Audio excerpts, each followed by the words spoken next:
Hey everybody, I'm here today to show you and tell you how to find the area of a shaded region. This will be the easiest tutorial about this topic, this mathematical topic, so let's get right into this video. Now, essentially, when you're finding the area of a shaded region, you're going to have a shape, and there's usually going to be a smaller shape within that shape, and the outer part will be shaded, the inner part will not be shaded. So essentially, it's a very, very simple calculation. What you want to do is you want to start off, and I'll show you in a moment, but you want to start off by calculating the area of the outside shape. Okay, and then you want to calculate the area of the inside shape that is not shaded. Okay, the shape that has been removed from the shading. Okay, you're going to take that outside shape area, and then you're going to subtract the inside shape area from that number, and that's your answer. So we're going to just put some numbers on this piece of paper. I'm filming this in the van, so bear with me. I'm doing my best to give you the best view possible. So let's just say the outside shape is going to be 10 meters by 5 meters. So 10 by 5, okay, very simple, 10 by 5.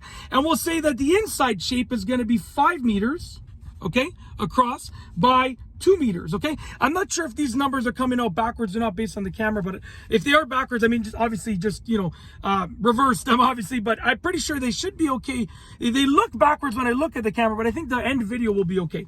Anyways, so we have 10 by 5 on the outside and 5 by 2 on the inside. To calculate the area of a rectangle, it's going to be length times width. So we're going to start off by calculating the area of the outside rectangle, which would be length times width. So we're going to do length times width, okay? Length times width, and it's going to be 10 is the length times 5 is the width. So 10 times 5, okay? And 10 times 5 is going to equal 50. So we're at 50 meters squared for the area of the outside rectangle. Now the inside is the same thing. Area of a rectangle is length times width, length times width. And the length times width would be 5 times 2 for the inside rectangle. So 5 times 2. 5 times 2 is 10 meters squared, equals 10 meters squared, okay? Sorry about the poor writing over there, but just bear with me. Now we're going to take the outside rectangle area, 50 meters squared, and then we're going to subtract the inside rectangle area, 10 meters squared.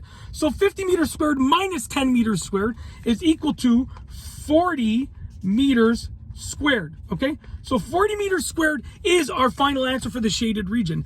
And it's going to be the same thing if you have, let's say, a circle. Okay, so you have a circle, and then you have a circle inside of that circle, and the outside circle will be shaded, the inside circle is removed. It's going to be the same thing, but a different calculation. All you got to do is replace the length times width with the calculation for calculating the area of a circle, which, if I remember correctly, is pi radius squared, if I remember correctly. Could be wrong on that, but that's the best of my immediate memory. But yeah, that's it. That's how to calculate or how to find the area of a shaded region. Easiest tutorial. If you like this video tutorial, please be sure to give it a thumbs up. Let me know what you think down below as a comment, and of course, be sure to subscribe for more great videos just like this one. And that's all I have for you today. Thanks for watching.